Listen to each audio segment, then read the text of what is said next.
ओम नमो भगवते वासुदेवाय। ओम नमो नारायणाय। श्री विष्णु सहस्रनाम स्तोत्रम्। ओम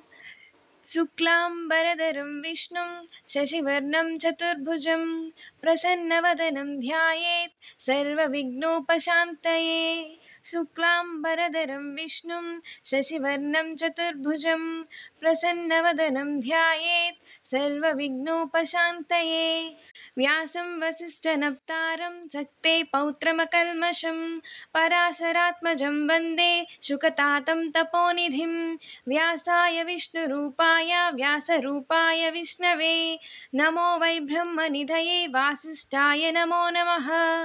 अविकाराय शुद्धाय नित्याय परमात्मने सदैकरूपरूपाय विष्णवे सर्वजिष्णवे। यस्य स्मरणमात्रेण जन्म संसारबन्धनात् विमुच्यते नमस्तस्मै विष्णवे प्रभविष्णवे। ॐ नमो विष्णवे प्रभविष्णवे। श्रीवैशम्पायन उवाच श्रुत्वा धर्मानशेषेण पावनानि च सर्वशः युधिष्ठिरः सान्तनवं पुनरेवाभ्यभाषत। युधिष्ठिर उवाच किमेकं दैवतं लोके किं वाप्येकं परायणं स्तुवन्तः कं कमर्चन्तः प्राप्नुयुः मानवाः शुभम्। को धर्मः सर्वधर्माणां भवतः परमो मतः किं जपन्मुच्यते जन्तुः जन्म संसारबन्धनात्। श्रीभीष्म उवाच जगत्प्रभुं देवदेवम् अनन्तं पुरुषोत्तमं स्तुवन्नाम सहस्रेण पुरुषः सततोत्थितः। तमेव चार्चयन् नित्यं भक्त्या पुरुषमव्ययम् ध्यायन् स्तुवन् नमस्यंश्च यजमानः तमेव च।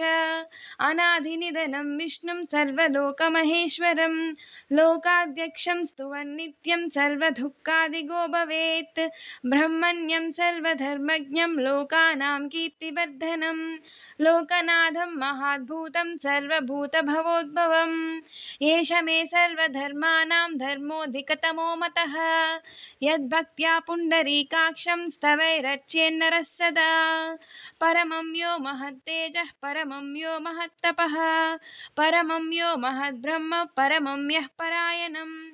पवित्राणां पवित्रं यो मङ्गलानां च मङ्गलं दैवतं देवतानां च भूतानां यो व्ययः पिता। यतः सर्वाणि भूतानि भवन्त्यादियुगागमे यस्मिंश्च प्रलयं यान्ति पुनरेव युगक्षये तस्य लोकप्रधानस्य जगन्नाथस्य भूपते विष्णोर्नाम सहस्रं मे शृणु पापभयापहं। यानि नामानि गौणानि विख्यातानि महात्मनः ऋषिभिः परिगीतानि तानि वक्ष्यामि भूतये। ऋषिर्नाम्नां सहस्रस्य वेदव्यासो महामुनिः छन्दोनुष्टुप् तथा देवो भगवान् देवकीसुतः अमृतांशुद्भवो बीजं शक्तिर्देवकीनन्दनः त्रिसामा हृदयं तस्य शान्त्यर्थे विनियुज्यते। विष्णुं जिष्णुं महाविष्णुं प्रभुविष्णुं महेश्वरम् अनेकरूपदैत्यान्तं नमामि पुरुषोत्तमम्। अस्य श्रीविष्णु दिव्यसहस्रनामस्तोत्रमहामन्त्रस्य श्रीवेदव्यासो भगवान् ऋषिः अनुष्टुप् छन्दः श्रीमहाविष्णुः परमात्मा श्रीमन्नारायणो देवता। अमृतांशुद्भवो भानुरीति बीजं देवकीनन्दनः सृष्टेति शक्तिः उद्भवक्षोभनो देव इति परमो मन्त्रः शङ्खबृन्नन्दकी चक्रीति कीलकम् सार्धन्वा गदाधर इत्यस्त्रं रदाङ्गपाणिरक्षोभ्य इति नेत्रं त्रिसामा सामगः सामेति कवचम् आनन्दं परब्रह्मेति योनिः ऋतुः सुदर्शनः काल इति दिग्बन्धः श्रीविश्वरूप इति ध्यानम्। श्रीमहाविष्णुप्रीत्यर्थे सहस्रनामस्तोत्रजपे विनियोगः। ध्यानम् क्षीरोदन्वत्प्रदेशे शुचिमणिविलसत्सैकते मौक्तिकानां माला क्लुप्तासनस्तस्फटिकमणिनिभै मौक्तिकैः मण्डिताङ्गः शुभ्रैरभ्रैरदभ्रै उपरि विरिचितैः मुक्तपीयूषवर्षैः आनन्देन पुनीयातरिनलिनगदा शङ्खपाणिमुकुन्दः भूः पादौ यस्य नाभिः वियदसुरनिलः चन्द्रसूर्यौ च नेत्रे कर्णावासिः शिरोद्यौ मुखमपि दहनो यस्य वासोऽयमब्धिः अन्तस्तं यस्य विश्वं सुरनरखगो भोगि गन्धर्वदैत्यैः चित्रं रम्यते तं त्रिभुवनवपुषं विष्णुमीशं नमामि। ॐ नमो भगवते वासुदेवाय। शान्ताकारं भुजगशयनं पद्मनाभं सुरेशं विश्वाकारं गगनसदृशं मेघवर्णं शुभाङ्गं लक्ष्मीकान्तं कमलनयनं योगिहृद्यानगम्यं वन्दे विष्णुं भवभयहरं सर्वलोकैकनाथं मेघश्यामं पीतकौशेयवासं श्रीवत्साङ्गकौस्तुभोद्भासिताङ्गं पुण्योपेतं पुण्डरीकायताक्षं विष्णुं वन्दे सर्वलोकैकनाथं नमः समस्तभूतानामादिभूताय भूभृते अनेकरूपरूपाय विष्णवे प्रभविष्णवे शशङ्खचक्रं सकिरीटकुण्डलं सपीतवस्त्रं सरुसीरुहेक्षणं सहारवक्षस्थलशोभिकौस्तुभं नमामि विष्णुं शिरसा चतुर्भुजं छायायां पारिजातस्य हेमसिंहासनोपरि आसीनमम्बुदश्यामम् आयताक्षम् अलङ्कृतं चन्द्राननं चतुर्बाहुं श्रीवत्साङ्कितवक्षसं रुक्मिणी सत्यभामाभ्यां सहितं कृष्णमाश्रये। विश्वं विष्णुर्वषट्कारो भूतभव्यभवत्प्रभुः भूतकृद्भूतभृद्भावो भूतात्मा भूतभावनः भूतात्मा परमात्मा च मुक्तानां परमागतिः अव्ययः पुरुषः साक्षी क्षेत्रज्ञोऽक्षर एव च योगो योगविदां नेता प्रधानः पुरुषेश्वरः नारसिंहवपुः श्रीमान् केशवः पुरुषोत्तमः सर्वः सर्वशिवस्थाणुः भूतादिर्निधिरव्ययः सम्भवो भावनो भर्ता प्रभवः प्रभुरीश्वरः स्वयंभू शम्भुरादित्य पुष्कराक्षो महास्वनः अनादिनिधनो धाता विधाता दातुरुत्तमः अप्रमेयो ऋषिकेशः पद्मनाभोऽमरप्रभुः विश्वकर्मा मनस्त्वष्टास्तविष्टस्तविरो ध्रुवः अग्रह्या शाश्वतः कृष्णो लोहिताक्षः प्रतर्दनः प्रभूतस्त्रिककुब्धामा पवित्रं मङ्गलं परम् ईशानः प्राणदः प्राणो ज्येष्ठः श्रेष्ठः प्रजापतिः हिरण्यगर्भो भूगर्भो माधवो मधुसूदनः ईश्वरो विक्रमी धन्वी मेधावी विक्रमः क्रमः अनुत्तमो दुरादर्शः कृतज्ञः कृतिरात्मवान् सुरेशः शरणं शर्मा विश्वरेता प्रजाभवः अहः संवत्सरो व्यालः प्रत्ययः सर्वदर्शनः अजः सर्वेश्वरः सिद्धः सिद्धिः सर्वादिरुच्यतः वृषा कपिर्रमेयात्मा सर्वयोगविनिस्मृतः वसुर्वसुमनः सत्यः समात्मा संमितः समः अमोघः पुण्डरीकाक्षो वृषकर्मा वृषाकृतिः रुद्रो बहुशिरा बभ्रुः विश्वयोनिः शुचिश्रवाः अमृतः शाश्वतस्तानुः वरारोहो महातपाः सर्वगः सर्वविद्भानु विश्वक्सेनो जनार्दनः वेदो वेदविदव्यङ्गो वेदाङ्गो वेदवित्कविः लोकाध्यक्षः सुराध्यक्षो धर्माध्यक्षः कृताकृतः चतुरात्मा चतुर्व्यूह चतुर्द्रंष्टश्चतुर्भुजः ब्राजिष्णुर्भोजनं भोक्ता सहिष्णुर्जगदादिजः अनगो विजयो जेता विश्वयोनिः पुनर्वसुः उपेन्द्रो वामनः प्रांशुः अमोघः सुचिरूर्जितः अतीन्द्रः सङ्ग्रहः सर्गो धृतात्मा नियमो यमः वेद्यो वैद्यः सदा योगी वीरः माधवो मधुः अतीन्द्रियो महामायो महोत्साहो महाबलः महाबुद्धिर्महावीर्यो महाशक्तिर्महाद्युतिः अनिर्देश्य वपुः श्रीमान् अमेयात्मा महाद्रिधृत् महेश्वासो महीभत्ता श्रीनिवासः सताङ्गतिः अनिरुद्धः सुरानन्दो गोविन्दो गोविदाम्पतिः मरीचिर्दमनो हंसः सुपर्णो भुजगोत्तमः हिरण्यनाभसुतपा पद्मनाभः प्रजापतिः अमृत्युः सर्वदृक्सिंहः सन्धाता सन्धिमान् स्थिरः अजो दुर्मर्शनः शास्ता विश्रुतात्मा सुरारिः गुरुर्गुरुतमो धाम सत्यः सत्यपराक्रमः निमिषो निमिषस्रग्वी वाचस्पतिरुधारधीः अग्रनिर्ग्रामनि श्रीमान् न्यायो नेता समीरनः सहस्रमुद्दा विश्वात्मा सहस्राक्षः सहस्रपात् आवर्तनो निवृत्तात्मा संवृत्तः सम्प्रमर्दनः अहः संवर्तको वह्नि अनिलोधरनीधरः सुप्रसादः प्रसन्नात्मा विश्वसृग्विश्वभुग्विभुः सत्कर्ता सत्कृतः साधुः जुह्निर्नारायणो नरः असंख्येयो प्रमेयात्मा विशिष्टः शिष्टकृच्छुचिः सिद्धार्थः सिद्धसङ्कल्पः सिद्धिदः सिद्धिसाधनः वृषा हि वृषभो विष्णुः वृषपर्वा वृषोदरः वर्धनो वर्धमानश्च विविक्तः श्रुतिसागरः सुभजो दुर्धरो वाग्मी महेन्द्रो वसुदो वसुः नैकरूपो बृहद्रूपः विसिपिविष्टः प्रकाशनः ओजस्तेजोद्युतिधरः प्रकाशात्मा प्रतापनः रुद्धस्पष्टाक्षरो मन्त्रः छन्दांशुर्भास्करद्युतिः अमृतांशुद्भवो भानुः शशिबिन्दुः सुरेश्वरः औषधं जगतः सेतुः सत्यधर्मपराक्रमः भूतभव्यभवन्नादः पवनपावनो नलः कामः कामकृत्कान्तः कामः कामप्रदः प्रभुः युगादिकृद्युगावत्तो नैकमायो महाशनः अदृश्यो व्यक्तरूपश्च सहस्रजिदनन्तजित् इष्टो विशिष्टशिष्टेष्टा शिखण्डी नहुषो वृषः क्रोधः क्रोधकृत्कर्ता विश्वबाहुर्महीधरः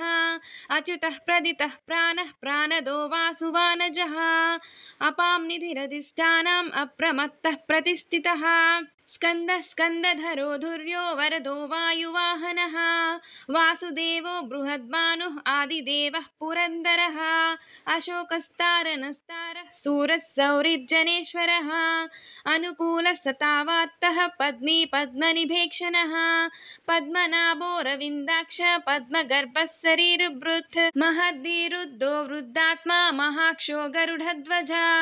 अतुलः सरभो भीमः समयज्ञो हविर्हरिः सर्वलक्षणलक्षण्यो लक्ष्मीवान् समतिङ्गयः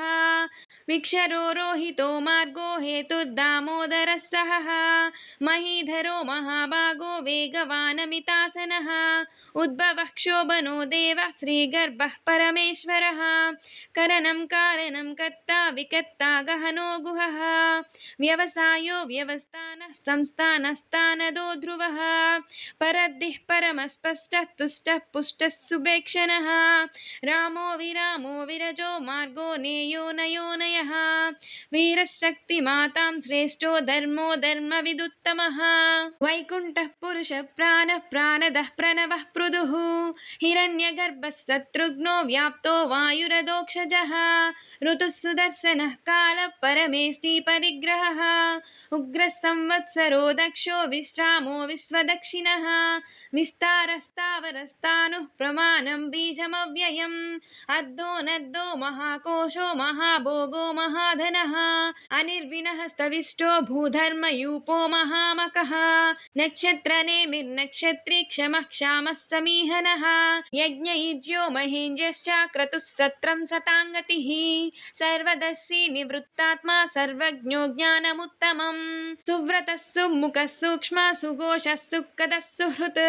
मनोहरो जितक्रोधो वीरबाहुर्विदारणः स्वापनः स्ववसो व्यापी नैकात्मा नैककर्मकृत् वत्सरो वत्सलो वत्सी रत्नगर्भो धनेश्वरः धर्मगुप्धर्मकृद्धर्मी सदसक्षरमक्षरम् अविज्ञाता सहस्रांशुः विधाता कृतलक्षणः गभस्तिनेमिषत्वस्तः सिंहो भूतमहेश्वरः आदिदेवो महादेवो देवेशो देवभृद्गुरुः उत्तरो गोपतिर्गोप्ता ज्ञानगम्यः पुरातनः शरीरभूतभृद्भोक्ता कपीन्द्रो भूरि दक्षिणः सोमपो मृतपः सोमः पुरजित्पुरुषोत्तमः विनयो जय सत्यसन्धो दासार्हः सात्वतां पतिः जीवो विनयिता साक्षी मुकुन्दो मितविक्रमः अम्भो निधिरनन्तात्मा महोदधिशयोऽन्तकः अजो महः स्वाभव्योजिता मित्रः प्रमोदनः आनन्दो नन्दनो नन्दः सत्यधर्मा त्रिविक्रमः महर्षिः कपिलाचार्यः कृतघ्नो मेदिनीपतिः त्रिपदस्त्रिदशाध्यक्षः महाशृङ्गकृतान्तकृत् महावरहो गोविन्द सुशेषणः कनकाङ्गदी गुह्यो गभीरो गहनो गुप्तश्चक्रगदाधरः वेदाः सङ्गोजितः कृष्णो दृढसङ्घर्षणोच्युतः वरुणो वारुणो वृक्षः पुष्कराक्षो महामनाः भगवानन्दी वनमाली हालायुधः आदित्यो ज्योतिरादित्य सहिष्णुर्गतिसत्तमः सुधन्वा कन्नपरशुः दारुणो द्रविणः प्रदः दिविष्पृक् सर्वदृग्वासो वाचस्पतिरयो निजः त्रिसामा सामगः सामा निर्वाणां भेषजम्बिषक् सन्न्यासकृश्च मस्सान्तो निष्ठा शान्तिः परायणः शुभाङ्गः सान्दिदः स्रष्टा कुमुदः कुवलेयशः गोहितो गोपतिर्गोप्ता वृषभाक्षो वृषप्रियः अनिवर्ति निवृत्तात्मा संक्षेप्ताक्षेमकृच्छिवः श्रीवत्सवक्षा श्रीवासः श्रीपतिः श्रीमतांवरः श्रीधर श्रीसः श्रीनिवासः श्रीनिधिः श्रीविभावनः श्रीधर श्रीकर श्रेयः श्रीमान् लोकत्रयाश्रयः स्वक्षस्वङ्गः सतानन्दो नन्दिर्ज्योतिर्गणेश्वरः विजितात्मा विधेयात्मा सत्कीर्तिश्चिन्न संशयः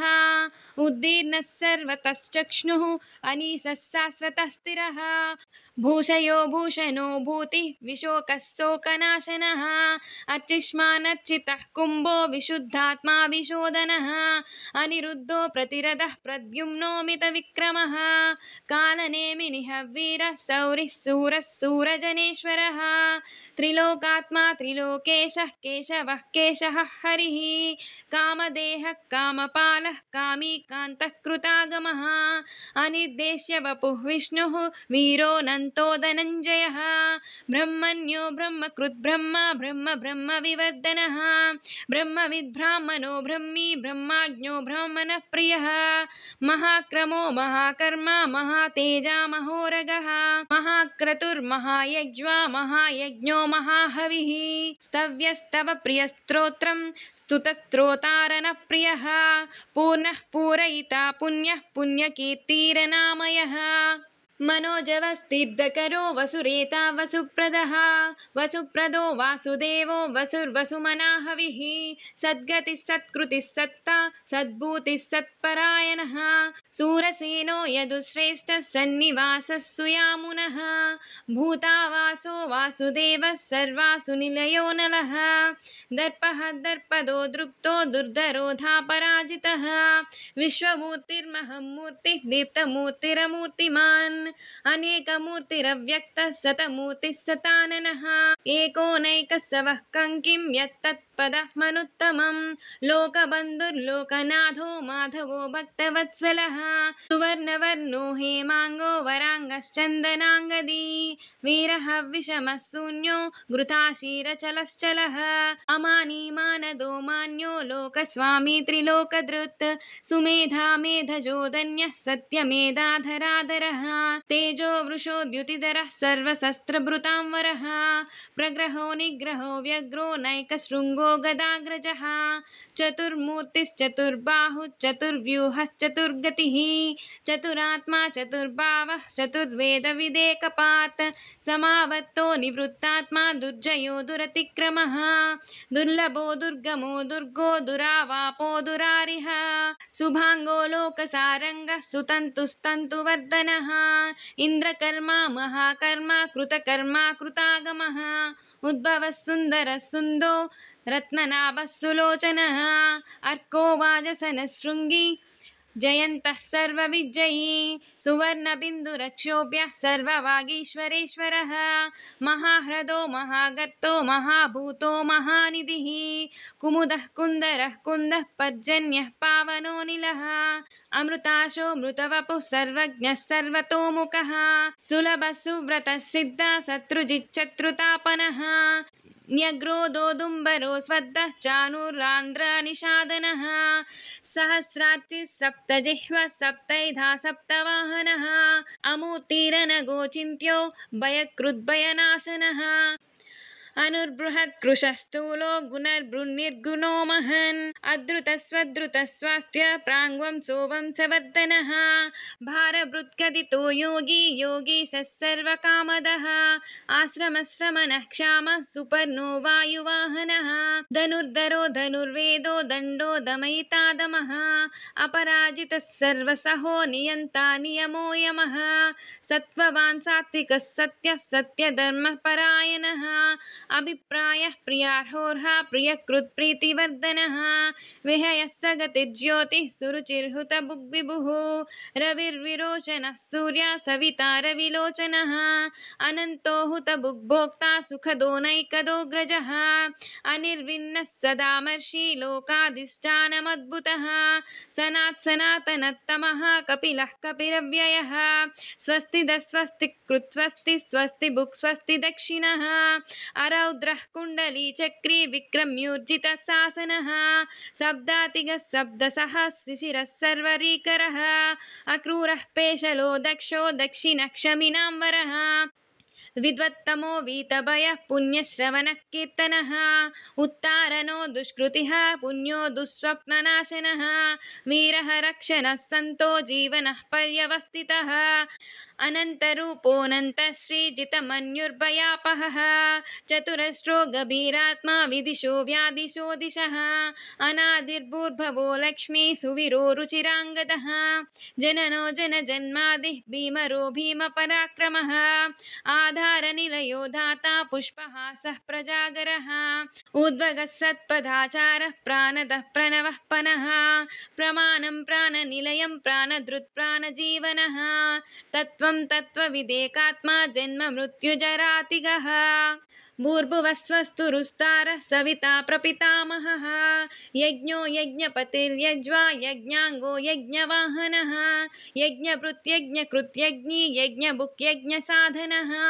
यज्ञान्तकृत्यज्ञगुह्यम् अन्नमन्नादयेव च आत्मयोनिः स्वयं जातो वैखानः सामगायनः देवकीनन्दनः स्रष्टा क्षितिसः पापनाशनः संवृत्नन्दकी चक्री साङ्गधन्वागदाधरः रदाङ्गपाणिरक्षोभ्यः सर्वप्रहारणायुधः श्री सर्वप्रहरणायुध ॐ नमः इति वनमाली गदी साङ्गी शङ्खी चक्री च नन्दकी श्रीमन्नारायणो विष्णुः वासुदेवोऽभिरक्षतु वनमाली गदी साङ्गी शङ्खी चक्री च नन्दकी श्रीमन्नारायणो विष्णुः वासुदेवोऽभिरक्षतु वनमाली गदी साङ्गी शङ्खी चक्री च नन्दकी श्रीमन्नारायणो विष्णुः वासुदेवोऽभिरक्षतु इतीदं कीर्तनीयस्य केशवस्य महात्मनः नाम्नां सहस्रं दिव्यानाम् अशेषेण प्रकीर्तितं य इदं शृणुयात् नित्यं याश्चापि परिकीर्तयेत् नाशुभं प्राप्नुयात् किश्चित् सोमुत्रेह च मानवः वेदान्तगो ब्राह्मणः स्यात् क्षत्रियो विजयी भवेत् वैश्यो धनसमृद्धः स्यात् शूद्रः सुखमवाप्नुयात् धर्माद्दि प्राप्नुयात् धर्मम् अर्थाद्दि चार्थमाप्नुयात् कामानवाप्नुयात् कामी प्राजाद्दि चाप्नुयात् प्रजाः भक्तिमान्यः सदोत्थाय शुचिस्तद्गतमानसः सहस्रं वासुदेवस्य नाम्नामेतत् प्रकीर्तयेत् यशः प्राप्नोति विपुलं ज्ञातिप्राधान्यमेव च अचलां श्रियमाप्नोति श्रेयः प्राप्नोत्यनुत्तमं न भयं क्वचिदाप्नोति वीर्यं तेजश्च विन्दति भवत्यरोगो द्युतिमान् बलरूपगुणान्वितः रोगात्तो मुच्यते रोगात् बद्धो मुच्येत बन्धनात् भयान्मुच्येत भीतस्तु मुच्येतापन्न आपदः दुर्गान्यतितरत्यासु पुरुषः पुरुषोत्तमं स्तुवन्नाम सहस्रेण नित्यं भक्तिसमन्वितः वासुदेवाश्रयो मत्यो वासुदेवपरायणः सर्वपापविशुद्धात्मा याति ब्रह्म सनातनं न वासुदेव भक्तानाम् अशुभं विद्यते क्वचित् जन्म मृत्युजरा व्याधि भयं नैवोपजायते इमं स्तवं मदीयानः श्रद्धा भक्तिसमन्वितः युज्येतात्मसुखक्षान्तिः श्रीधृतिस्मृतिकीर्तिभिः न क्रोधो न च मात्सर्यं न लोभो नाशुभामतिः भवन्ति कृतपुण्यानां भक्तानां पुरुषोत्तमे द्रौसचन्द्रार्कनक्षत्रं खं दिशो भूर्महोदतिः वासुदेवस्य वीर्येण विद्रुतानि महात्मनः ससुरासुरगन्धर्वं सयक्षोरगराक्षसं जगद्वशे वर्तते दः कृष्णस्य सचराचरम् इन्द्रियाणि मनोबुद्धिः सत्त्वं तेजो बलं धृतिः वासुदेवात्मकान्याहुः क्षेत्रं क्षेत्रज्ञ एव च सर्वागमानामाचरः प्रथमं परिकल्पितः आचरः प्रभवो धर्मो धर्मस्य प्रभुरच्युतः ऋषयः पितरो देवाः महाभूतानि धातवः जङ्गमाजङ्गमं चेदं जगन्नारायणोद्भवं योगो ज्ञानं तथा साङ्ख्यं विद्या शिल्पादिकर्म च वेदाः शास्त्राणि विज्ञानम् एतत् सर्वं जनार्दनात् एको विष्णुर्महाद्भूतं पृथद्भूतान्यनेकशः त्रीन् लोकान् व्याप्य भूतात्मा भुक्त्वे विश्वभुगव्ययः इमं स्तवं भगवतो विष्णोर्व्यासेन कीर्ततम् पठेद्य इच्छेत् पुरुषः श्रेयः प्राप्तुं सुखानि च विश्वेश्वरमजं देवं जगतः प्रभुमव्ययम् भजन्ति ये पुष्कराक्षं न ते यान्ति पराभवम् न ते यान्ति पराभवम् ॐ नम इति अर्जुन उवाच पद्मपुत्र विशालाक्ष पद्मनाभसुरोत्तम भक्तानामनुरक्तानां त्राता भव जनार्दन श्रीभगवानुवाच यो मां नाम सहस्रेण स्तोतुमिच्छति पाण्डव सोऽहमेकेन श्लोकेन स्तुत एव न संशयः स्तुत एव न संशय ॐ नम इति व्यास उवाच वासनात् वासुदेवस्य वासितं ते जगत्त्रयं सर्वभूतनिवासोऽसि वासुदेव नमोऽस्तु ते श्रीवासुदेव नमोऽस्तु ते ॐ नम इति पार्वत्युवाच केनोपायेन लघुना विष्णोर्नाम सहस्रकं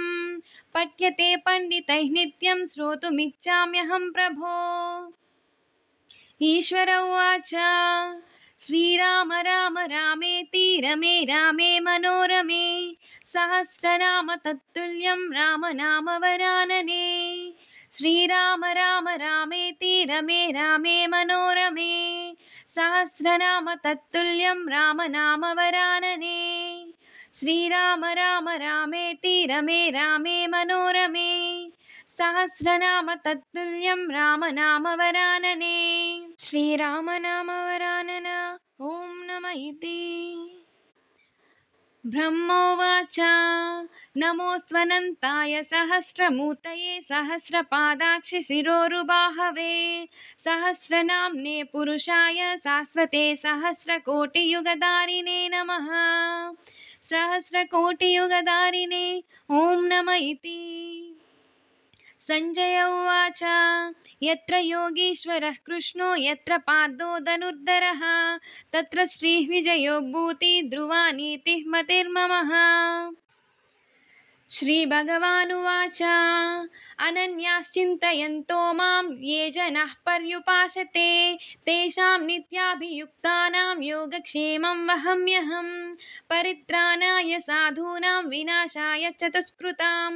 धर्मसंस्थापनार्थाय सम्भवामि युगे युगे आर्ता विषन्नाः भीताः घोरेषु च व्याधिषु वर्तमानाः संकीर्त्य नारायणशब्दमात्रं विमुक्तदुःखः सुखिनो भवन्ति यदक्षरः पदभ्रष्टं मात्राहीनं तु यद्भवेत् तत्सर्वं क्षम्यतां देव नारायणं नमोऽस्तु ते कायेन वाचा मनसेन्द्रियैर्वा बुद्ध्यात्मना वा प्रकृतेः स्वभावात् करोमि यद्यत् सकलं परस्मै नारायणायेति समर्पयामि